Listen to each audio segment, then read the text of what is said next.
cycliste professionnel. Il a gagné les championnats du monde junior 408 watts et j'ai fait... La vie est beaucoup trop courte pour ne pas être une machine. Et tout ça, ça passe par s'améliorer.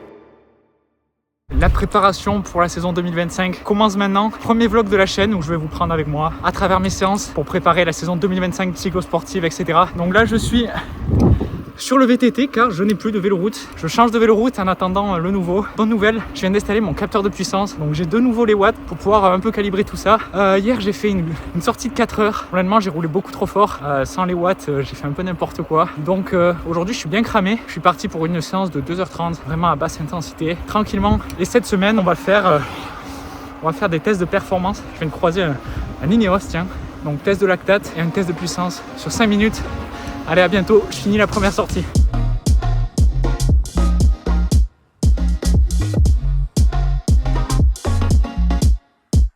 Donc là, on est parti pour le test lactate. L'idée, c'est de faire mon profilage, tester mes deux seuils, seuil 1, seuil 2. Ça me donnera des données utiles pour l'entraînement, mais surtout pour traquer ma progression, parce que je devrais refaire un test dans les prochains mois pour voir comment mon profil physio a évolué. Allez, on va vous présenter en détail le protocole avec mon acolyte Antoine. À toutes. On est à Hells Angels pour ceux qui connaissent. Donc là, je vais faire des paliers de combien, Antoine? 7 minutes, ce serait bien. Ok, donc des paliers de 7 minutes. Donc je vais juste redescendre la route, remonter. Le premier palier, combien on se dit?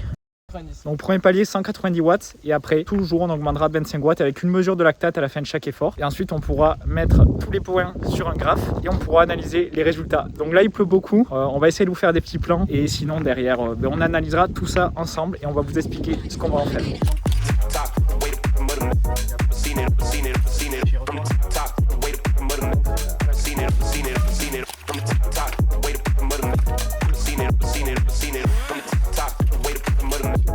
Pour le protocole de test classique, là on en a fini, on voit que ma lactatémie a complètement dérivé, ce qui signifie que j'ai passé le seuil 2. Donc maintenant on va analyser tout ça pour voir concrètement où sont mes seuils. Et maintenant, allez, je me permets une petite sucrerie. On va faire un test 5 minutes à fond. On prendra également une valeur de lactatémie à la fin, mais ça me permettra de voir mon 5 minutes du moment après un test. Bon, faut savoir que j'ai des sensations un peu bizarres, un peu de froid quand même, on va pas se mentir. On va y aller à fond, let's go.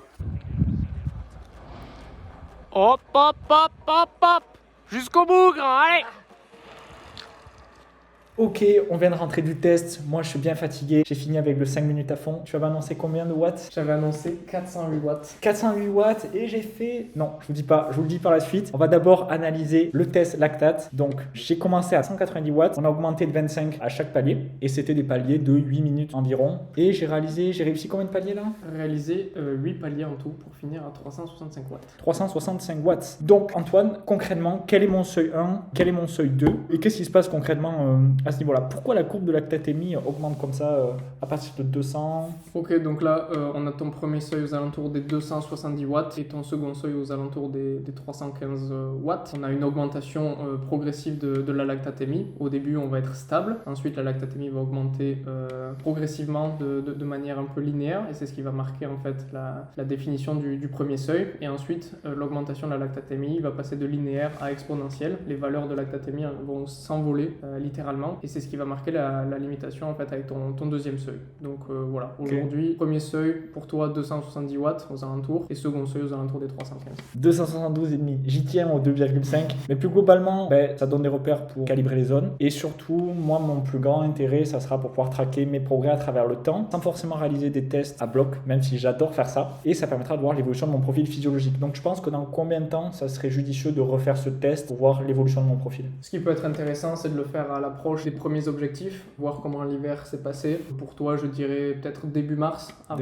avant les premières courses. Ça peut être intéressant et ça te laisse le temps de faire une bonne prépa d'ici là. Comme je vous l'ai dit, je vais faire beaucoup de grands fonds d'eau en 2025. Enfin, ça va être mes objectifs principaux.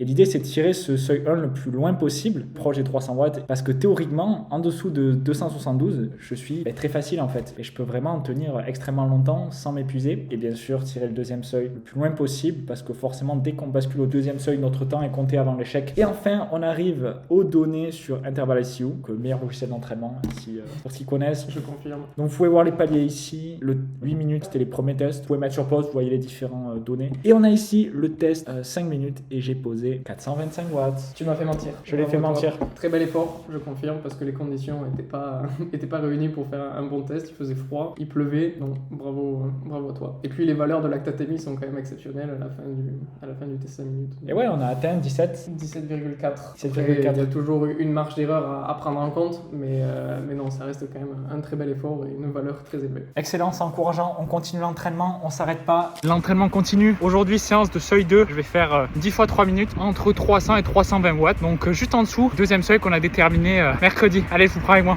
Intervalle 6, on est parti, let's go. Il en reste encore 5. On est à la moitié. Les watts sont excellents. Les sensations sont bonnes. Allez, je vous reprends un peu plus tard. Petit aparté au cours du vlog, je vous annonce que j'ai créé un club Strava, la science du cyclisme, LSDC Team. Exactement, le but est de se regrouper avec tous les membres de la communauté. Chaque semaine, je vous partage des posts exclusifs sur ma préparation personnelle. Ça vous donnera de l'inspiration pour créer vos propres plans d'entraînement et progresser tous ensemble. C'est également un excellent moyen de se motiver en voyant le classement chaque semaine pour vous situer parmi les autres coureurs amateurs français. Et vous pourrez également trouver des partenaires d'entraînement qui veulent prendre leur entraînement au sérieux. Alors si vous êtes sérieux, si vous voulez progresser, de la motivation et des conseils exclusifs, abonnez-vous au Club Strava. J'accepte seulement les comptes avec une vraie photo de profil, un vrai nom et un vrai prénom. Et c'est parti, abonnez-vous, c'est juste dans la description. On est arrivé tout en haut de cette montagne. On peut voir que c'est magnifique. Il y a une grande antenne juste là. Et là, il y a une mer de nuages. Donc, bilan de séance, ça s'est très bien passé. 10 fois 3 minutes. J'ai pas les watts exacts, mais globalement, c'était autour des 300-320 comme annoncé. De très bonnes sensations. Ce que j'ai apprécié, c'est que c'était une route assez régulière. C'est assez contre-intuitif. On peut penser qu'il faut toujours des routes parfaites pour faire des séances. Mais au contraire, je trouve intéressant de faire ces exercices dans des routes qui sont aussi irrégulières avec des replats, des parties plus raides, etc. Parce que quand on est en course et quand on fait du vélo, c'est jamais régulier. Il faut justement s'adapter à gérer son allure malgré les changements de terrain. Ça permet de travailler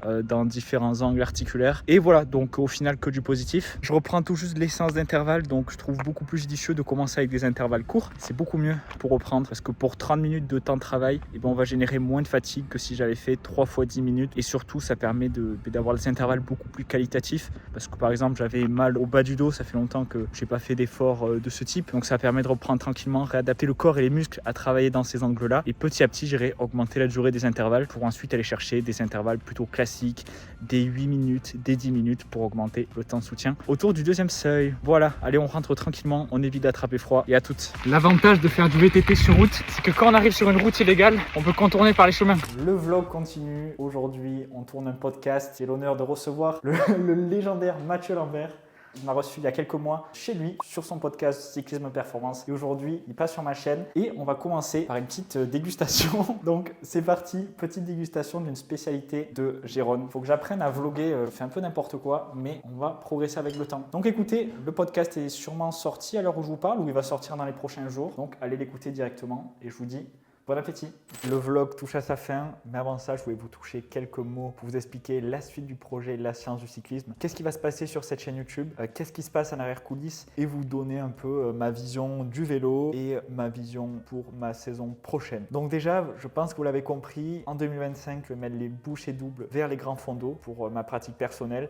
J'ai de grands objectifs et je vais tout mettre en œuvre pour chercher les meilleurs classements possibles, sans griller les étapes forcément. Le but, c'est pas de me cramer dès cette année. Je compte durer longtemps dans le cyclisme. Mais ça sera voilà, une première année sérieuse, on va dire, dans le monde des grands fonds d'eau. Si je vous donne mes courses, j'ai mon écran sous les yeux. Ma saison devrait commencer avec le GFNY de Cannes et la 66 degrés sud. Ensuite, je veux prendre ma revanche au GF Mont Ventoux. Cette année, j'étais arrivé sans aucune préparation. L'année prochaine, j'ai envie de voir ce que je peux donner sur cette course en étant prêt et en étant placé aux avant-postes. J'aimerais beaucoup faire le GFNY de Villard-de-Lans. C'est Julien Bérard, invité du dernier podcast, qui m'a conseillé cette épreuve. Donc j'ai envie de voir ce que ça va donner. Également, j'aimerais beaucoup faire le Médio Fondo Vosges. Ne pas forcément aller que sur des grands fonds d'eau, mais sur des formats intermédiaires qui correspondent beaucoup plus à mes capacités. On va dire, je manque forcément de volume encore pour atteindre le top niveau en grand fond d'eau. Et je ne prétends même pas au niveau en grand fond d'eau pour tout vous dire. Mon objectif, c'est juste de donner le meilleur de moi-même tous les jours, mettre en place les bonnes actions et on verra les résultats que je pourrai obtenir à partir de ça, mais je me mets aucune pression de résultat. Ce qui compte, c'est forcément, ça fait un peu bateau, mais de prendre du plaisir au quotidien, tous les jours de réfléchir à faire les bonnes choses et derrière, forcément, les résultats devraient suivre, mais je n'ai aucune idée de l'amplitude potentielle. Et enfin, la grosse course de mon année, l'objectif principal reste l'étape du Tour. C'est bon, j'ai eu mon dossard et ça sera le point d'orgue de cette saison. Je vais tout mettre en œuvre pour chercher les meilleurs résultats et je vais vous documenter ma préparation sur cette chaîne YouTube. Donc ça fera également partie des nouveaux formats que je souhaite développer avec ce vlog qui vous permettra de me suivre à travers ma préparation et je vous montrerai tout ce que je vais mettre en place. En bref, tous mes projets maintenant vont converger vers cet objectif de l'étape du Tour. Le podcast suit également cette dynamique. Mon but, c'est de faire intervenir l'ensemble des acteurs du monde du vélo et attraper des petits conseils à partir de chaque intervenant et faire un grand travail de synthèse qui me permettra de faire émerger le modèle idéal pour atteindre son top niveau. Et j'en apprends déjà beaucoup. À chaque invité, j'apprends des nouvelles choses, je complète mon modèle et ça me permet d'avancer et j'espère que ça vous permet d'avancer également en écoutant ces épisodes. D'ailleurs, je suis vraiment curieux d'avoir vos retours. Si vous pouvez me mettre un petit message sous cette vidéo, vous m'expliquer ce que vous pensez du podcast, ce que vous pensez du développement de la chaîne et me soumettre des idées d'invités, même si j'en ai beaucoup trop, j'ai beaucoup trop de personnes que j'aimerais inviter sur le podcast. Donc voilà, cette semaine, j'ai tourné 2 épisodes, donc un avec Mathieu Lambert que vous avez entrevu sur les plans précédents dans ce vlog et un deuxième invité, cycliste professionnel. Il a gagné les championnats du monde junior de VTT il y a quelques années, donc là c'est vraiment du lourd. L'épisode est juste génial, vous le verrez apparaître dans les 2 prochaines semaines. Donc voilà, écoutez, ma préparation continue. Forcément, je ne suis pas cycliste professionnel, je ne peux pas tout donner derrière cet objectif-là. J'ai quand même des contraintes horaires et du stress, il faut le dire, avec les podcasts, la production de vidéos et la partie un peu immergée qu'on ne voit pas forcément avec le développement de mes différents programmes. Je travaille activement pour améliorer mes programmes en ligne, avec notamment l'Ascension.